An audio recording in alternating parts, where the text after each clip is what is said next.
Alright, hello everybody. As promised, making a video on how to use Doppler radar. If you're interested in that, come join me now. We'll also take a look at the forecast after we get done with that. So if you're ready to learn about radar, how to use it, come join me here. And let's take a look at radar. Go ahead and get on it. I'm going to give you some tips how to use it and what to look for, all that good stuff. Let's wait till it updates a little bit. Okay. So we got some viewers on here, not many, maybe more come on, but it doesn't really matter. Let's get to it here.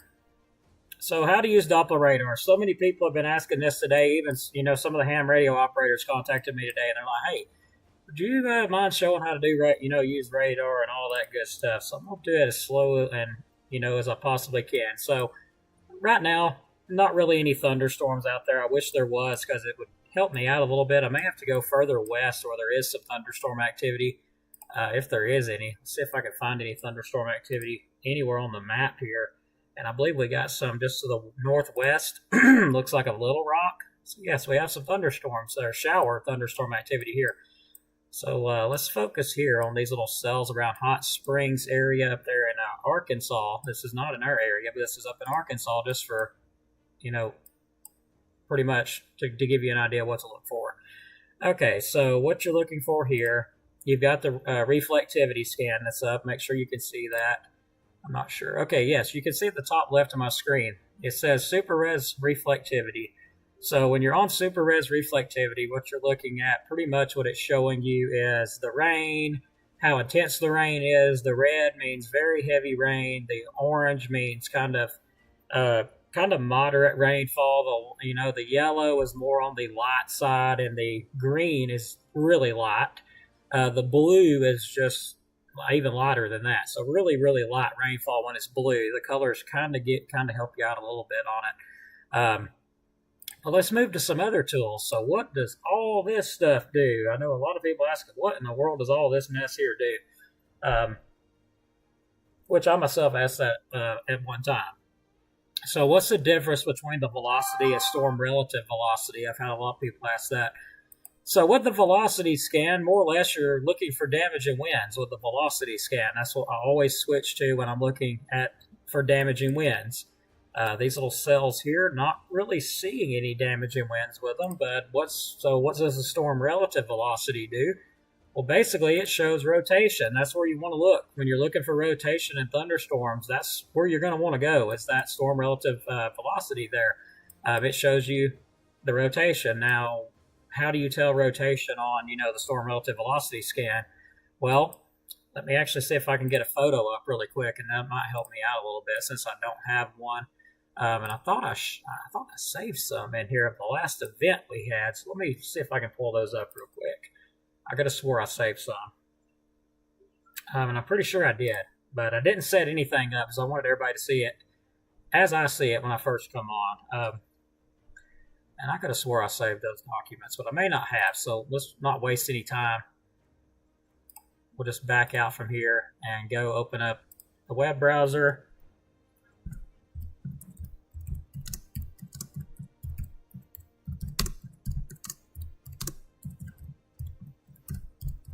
Okay, so let's open some of these images up and borrow some of them and give you some ideas what you're looking at exactly.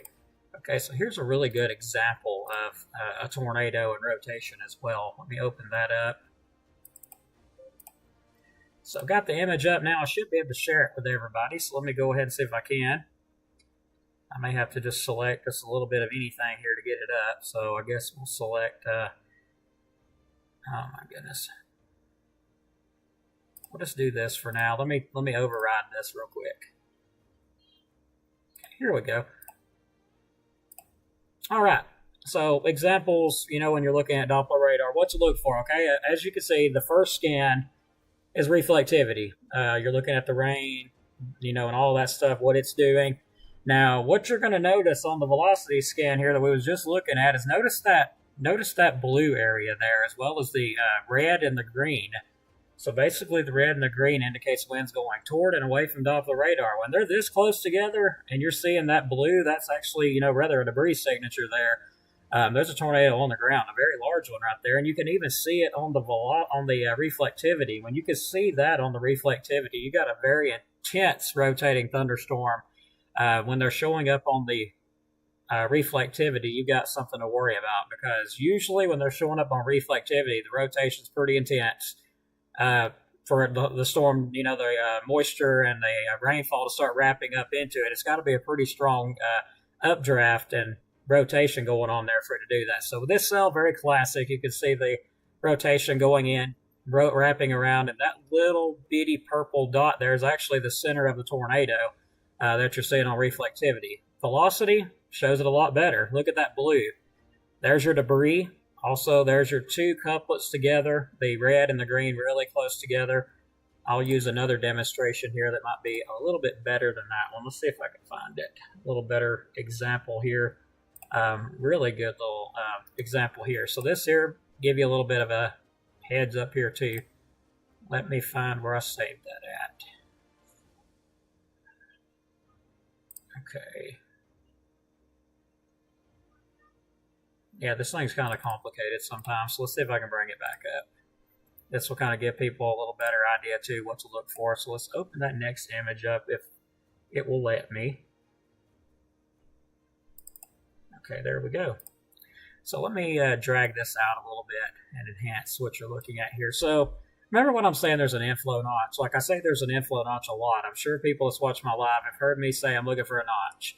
There you go, inflow notch. Very classic inflow notch with that. Mesocyclone tornado right there in the center. It's wrapping around. You got your hook echo on the backside, or actually hook echo in the middle. I'm sorry about that.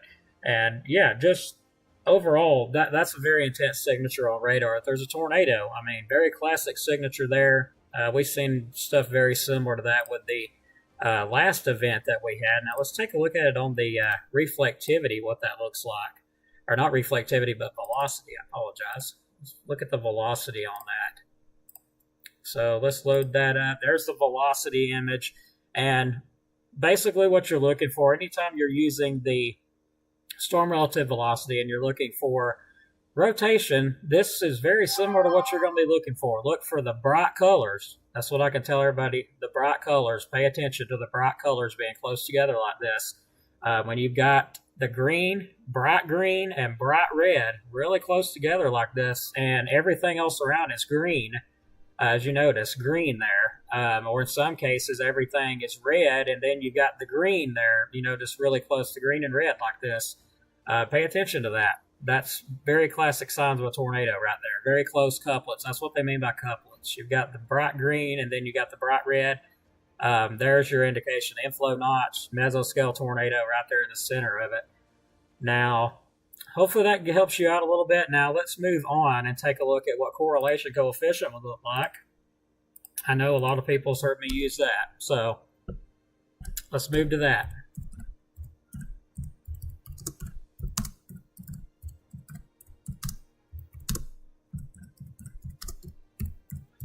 I'm actually having to Google some of these images up because I thought I saved some, but evidently not. Okay, so let's take a look. This model, this little graphic here shows, quite a few different things, which is very helpful. We'll get a little bit more advanced into this, and of course we do have the radar running in the background. Let's bring things up here just a bit. Okay, so here's another classic example of a tornado, and you can see it. This right here, the bottom left of your screen, is correlation coefficient, and I know y'all seen me bring that up a bunch. It's got all those weird looking colors in it, and everybody's like, what in the world are you looking at? Well, right there is what you're looking at when you're looking at the correlation coefficient. When you're looking at a cell on reflectivity and you see this hook, top left corner, there's your reflectivity scan, and you see that hook right there. It looks like a fish hook. Pay attention to cells that look like fish hooks. So it looks like a fish hook. Top right, you see the velocity scan. There's those bright colors I was just mentioning to everybody. There's your bright green. There's your bright red. Two couplets really close together. Very intense rotation with that. Let me turn this down really quick. Got a repeater identifying here. So this is what I'm looking at as far as debris. When you're on correlation coefficient, that's what you look for. But you have to pay close attention because some of the scans can come back and look like there's a debris signature there when it's actually not. So you have to really pay attention to it. Look at it several times, and then that'll give you a better idea. Let's see if we got any storms that I can actually do that on. I don't believe I do, but we do have these cells here. That's in Yazoo City. We're far away from home here, looking at these, because that's the only storms we have. So we're on storm relative velocity. Let's move it to the correlation coefficient, as you see lit up here. And that's going to allow me to scan for, tornadic debris. But don't freak out by this. This doesn't mean there's a tornado on the ground. That's why I say you have to know what you're looking for. If there was to be a tornado in here, it would have a little blue circle. You would notice a little blue circle showing up, and plus you would have more than one sign of it. You would have the reflectivity, lining up, showing a hook. You would have a hook, and then you would have, look on the velocity scan. It would also show the two bright colors, green and red together. If you got two of those signs and you're looking on the correlation, you then move to correlation coefficient, which you're going to look for debris. And you'll see, if there's debris, you'll see a blue circle. It'll be brighter than that, more like the colors right here on the radar, the blue. It will be like that inside the red of the storm there. Then you know you got a tornado on the ground at that point. The rest of the tools are pretty much the same, same difference, of course. Just different versions of them. Like the rest of this here is just different versions that you can use. Some helpful tools. 1 hour accumulation, tells how much rainfall fell. And if you have a little tool like me, it actually will pull up how much rain has fell within an hour. All that good stuff. The hydrometer classification. Remember this. Hydrometer classification. What you're looking at here is it shows hail, heavy rainfall, snow, sleet, all that good stuff. So when you're looking for hail, this is a good tool to use. So far, these storms here, I think there was a little hail back here, those little red spots. See if I can get it right on top of one, and you'll see what I'm talking about. It's so hard. There we go, rain and hail. So check that out. The red is the heavy rain and hail. Actually, light rain and hail. So there we go, hail and rainfall. So that gives you a little idea of what to look for. I wish there was some better storms out here, though.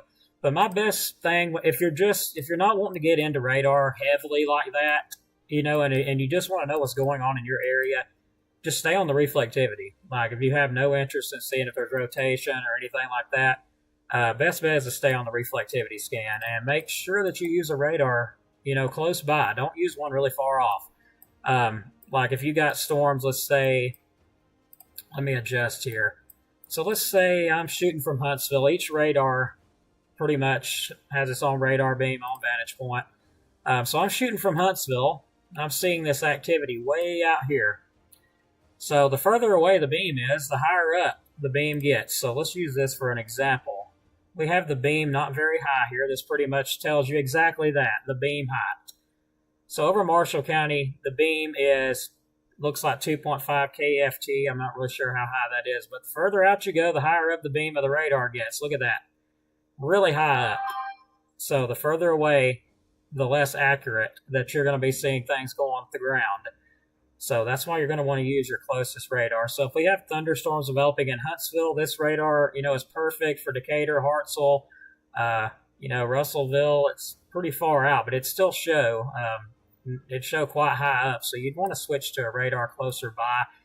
Let's say we can't see what's going on in them cells there. So let's switch to Dekalbcwx and see if it's any closer. Let's take a look at the beam height. See how high up it goes here. So, yeah, it's closer. So you can see closer to the ground what's going on with these storms up in Florence. You can see some in Decatur, but you would definitely want to switch back to Huntsville in order to look at that because it's closer. So, basically, remember that. Usually, radars have have automatic, so it's automatically set where it needs to be unless you have radar scope, like I do. Then you got a selection of different radars. But as you can see, we're picking up this big, broad activity here. Showers, even a few embedded thunderstorms, all that's going to move in later tonight. But you notice you're not able to see it from Huntsville, but you can see it from Mississippi there. That's all because it got to do with the beam height. It's out of its range. So we do have a few showers out there, but hopefully that does help out a little bit. I hope it did. Let's see if we have any questions in the chat here. Good evening, Mike. Hello, honey. You're watching too? Amber Burnett. Nope, no bad storms. Just trying to show people how to use radar. Really helpful information. No problem at all. But yeah, like I said, if you don't want to get that in depth, try to remember this. Of course, with I don't know that the other radars allow you, unless you purchase them or download the app. I'm not really sure that the radars will allow you to have these tools. But just remember these two main tools, okay? I'm gonna make it easy for everybody. Forget correlation coefficient. We'll leave that for the brainier people like me that knows what they're looking at with it, because that is going to be very confusing. Just remember reflectivity and velocity, storm relative velocity. So if you're looking for rotation, remember storm relative velocity. If you're looking for just to rather get an idea where the storms are at, how intense they are, the rainfall wise and all that, stay on reflectivity. If you're looking for damaging winds, remember just velocity, because the velocity is going to show you the damaging winds. But you do really need the tool. If you don't have an eye for it, you really need the tool. And let me use some examples here of how to determine damaging winds. We went through the tornado part, so let's do damaging winds on radar, because they can be a little tricky.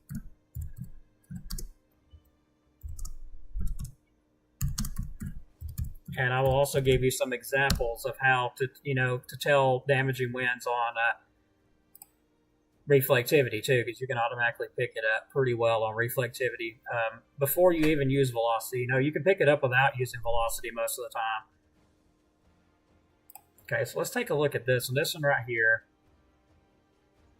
I believe this one will give a pretty good example here. Okay. Okay, let's just try something else here. That's not working the way I want it to.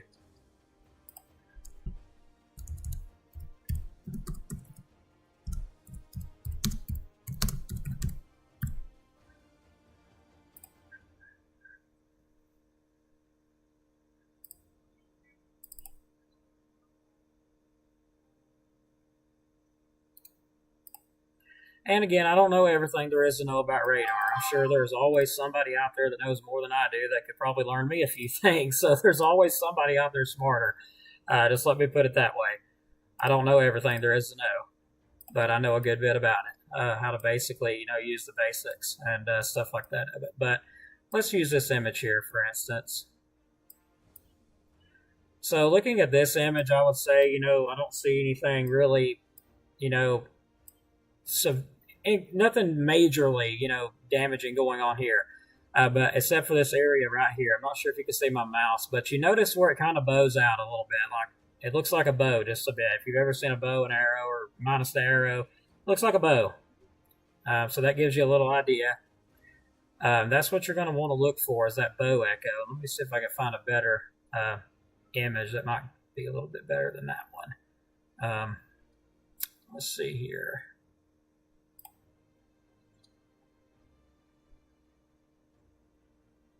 Okay. And keep in mind, tornadoes can also form within a bow echo too. So you want to pay attention to that. You can also get embedded tornadoes in there. I've seen them many, many times develop along with a bow echo. So it is really possible for it to happen. I've seen it happen a bunch.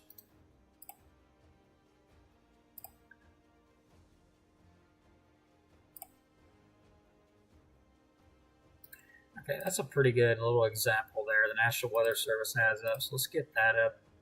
That's a pretty good example there. I can readjust it. That would help out a little bit. Forgive me, I might have to turn it off, turn it back on because it kind of glitched. There we go. So hopefully I'm not boring everybody to death. I hope I'm not.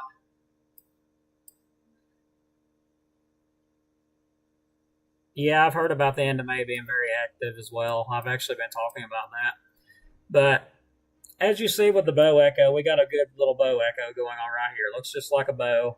Can't miss it. But also what you see in here is some rotation on the backside, because you notice that red wraps around toward the back side of it. So when you start seeing stuff like that, you have to watch, for a tornado. You really do have to pay attention to that.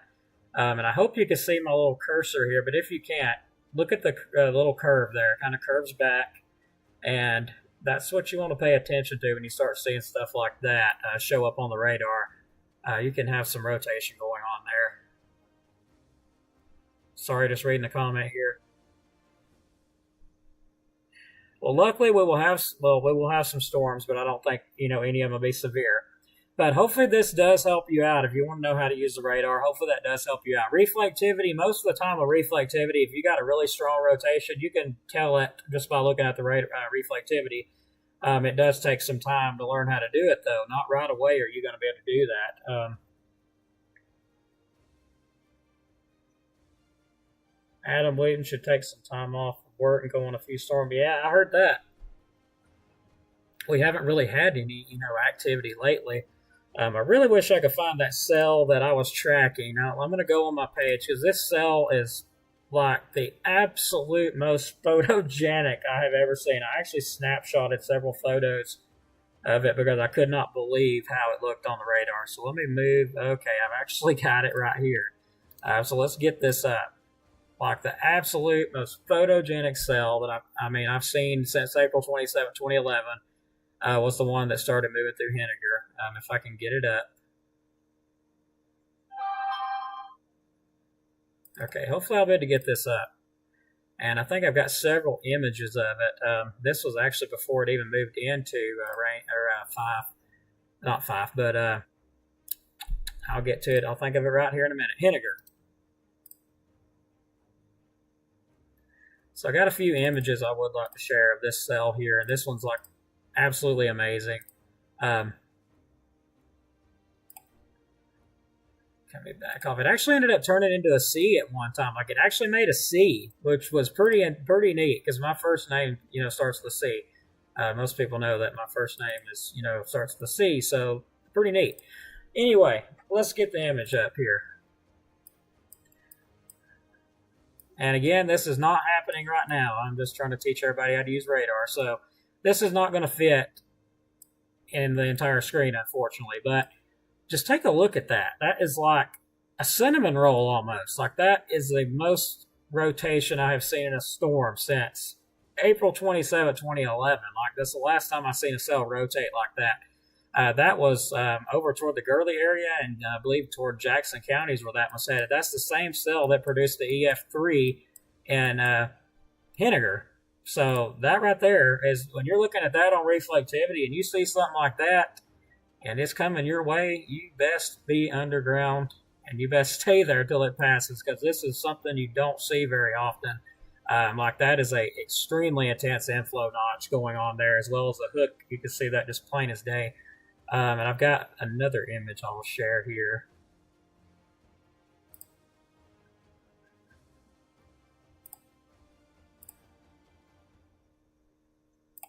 So hopefully this is helping some people out that didn't know, how to use radar. I got another image here. And I didn't take velocity scans on it, but this is where the storm kind of, before it moved and turned into that really, aggressive shape that it had. It kind of tended to weaken and then strengthen up. That is something you'll learn with supercells like this. Just because they look like they're falling apart, don't let your guard down, not for a minute.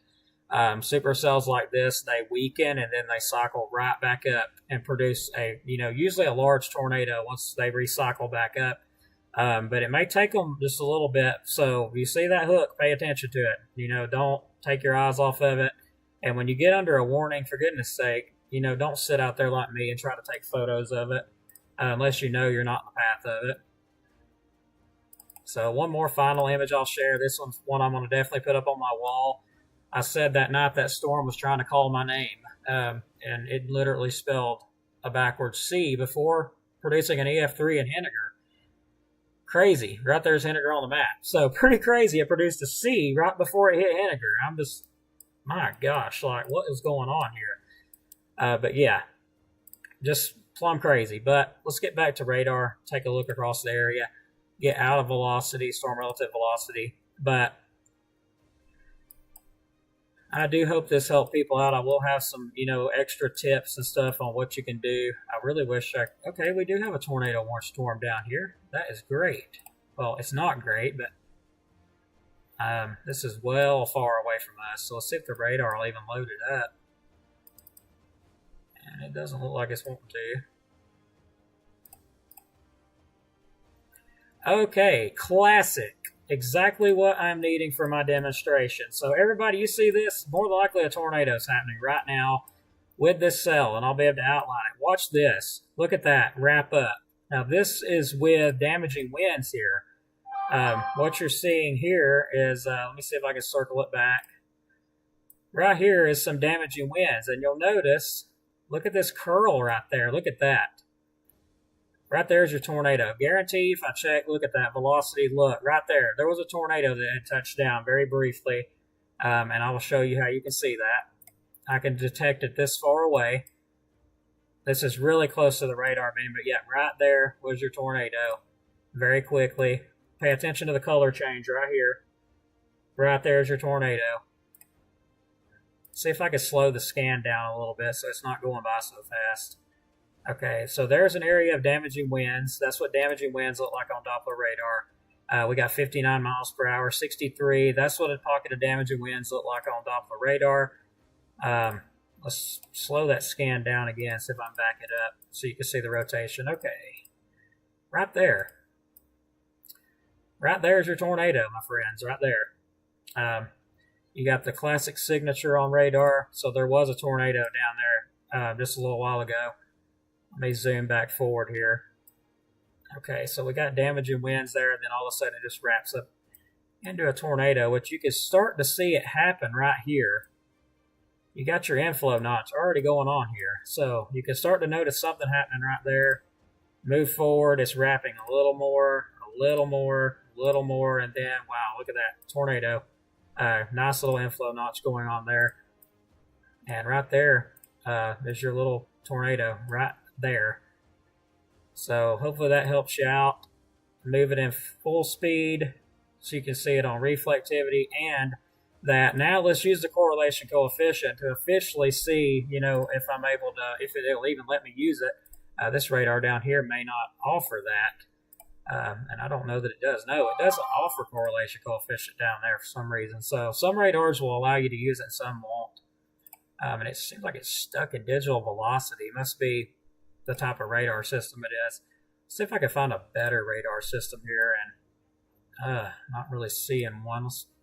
I think north will be too far away, but we shall see. I really think that far north will be too far away. Whoa, that's some explosive damaging winds going on there. And you can tell that by this mess right here. That's what you're going to be looking at when you're looking for damaging winds. You can clearly see that is some really high winds, like probably 70 miles per hour, I'm going to estimate. Probably close to that, maybe 60 to 70 in spots there. And I know it says 44, but that's before. Okay, I just seen a 60 in there. So some very high winds, damaging winds going on there. Let's get back down where the tornado was at. So we're looking pretty high up here. So I may not be able to see it. I actually could see it just barely with this scan here. Let's see if it brought debris up high enough to actually spot. And from this scan, I thought I seen something very briefly. That radar is still, and this radar here is down.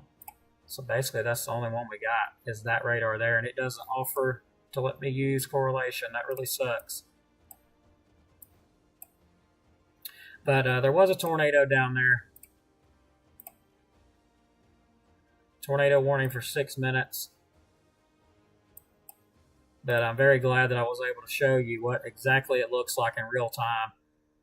Just wish that I could get a better vantage point.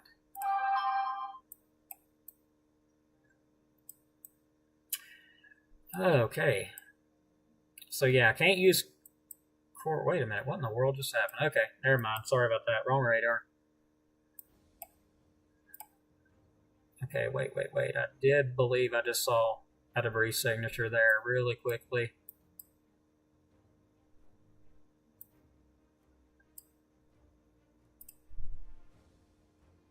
Okay, I'm going to have to stop this scan because it's not going to be impossible to see it.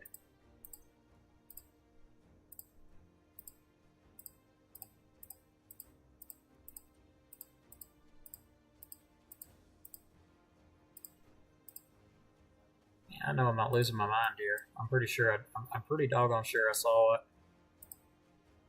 Okay, from this high up, right there looks like a debris signature, so pretty doggone sure that's a debris signature. And if I could scan it from that other radar, I would guarantee that that was a debris signature that just showed up. I'm almost certain, because that right in there is where the rotation's the strongest. It's correlation coefficient. Let's move from there and look at storm relative velocity. And we're still shooting pretty high up, but there is a little bit of something going on there. Let me back it back up where it was at. So yes, right there. I mean, there's your tornado right there. Now look how close those two couplets are.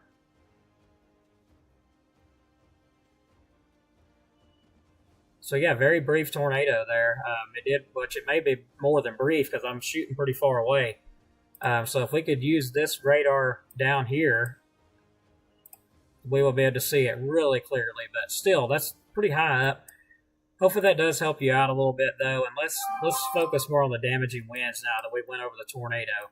So when spotting damaging winds on the radar, basically they're classic. That's the classic as you can get right there. You will have, and tornadoes can develop within these right here, as you've seen. I mean, up there's a tornado warning still in effect, and it's pretty obvious that tornadoes can develop along squall lines, as well as you got this downburst here, or rather the storm gusting ahead of itself there.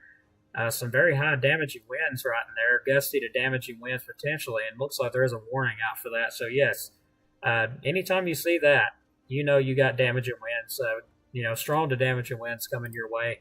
But that's just an example. This is not in our area. This is well southwest of us. We're not really expecting nothing up here. So let's get back to home here.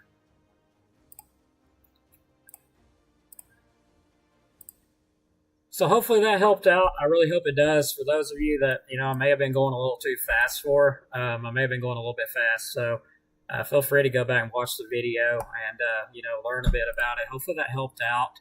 Let's look at the comments. Oh, yeah, the tornado that hit up down there. I mean, in Henniger, yeah, I just showed the images of it, actually. Right there, is one of the hooks on it and all that, so it's pretty intense. Nothing going on in our area. Just letting you know this is not in our area. So let's take a look at the forecast while I'm at it, and we'll take a look at the SPC outlook. Let me get that set up, play a little music so that's not boring while I'm doing that. So just stand by. We'll take a look at the forecast and go from there.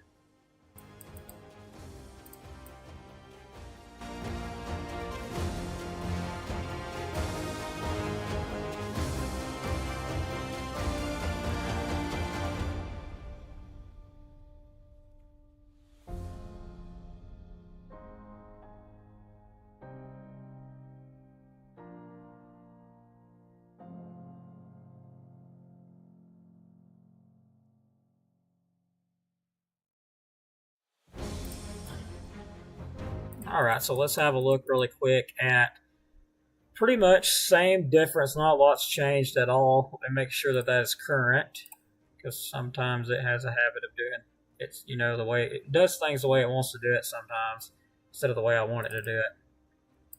So yes, that is the same thing. Nothing's really changed. Severe threat expected to stay well south of us on Friday. However, there will be a good bit of rainfall coming in later tonight, as you can see. You've seen to the southwest there. All that's kind of coming this way. So we will have a threat of some thunderstorms tonight, some heavy rainfall, and also tomorrow, of course, heavy rainfall, thunderstorms, a severe threat again expected to stay south of our area. That being said, Saturday, we expect no severe weather Saturday either. So hopefully it stays that way, and hopefully that did learn some people how to use the radar. I really hope it did.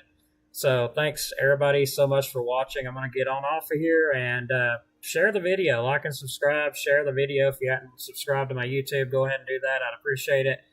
We got a lot more helpful tips coming up, but I want to do them a little at a time. Don't want to just throw them all out there at everybody. So hopefully that helps somebody that wants to know how to use radar. Thanks again. God bless. Take care, and we'll see you on the next one. Thanks, everybody. And I'm going to move through the comments really quick. Hello, Mike. My sweetheart over there watching. Amber Burnett. Nope, no severe weather.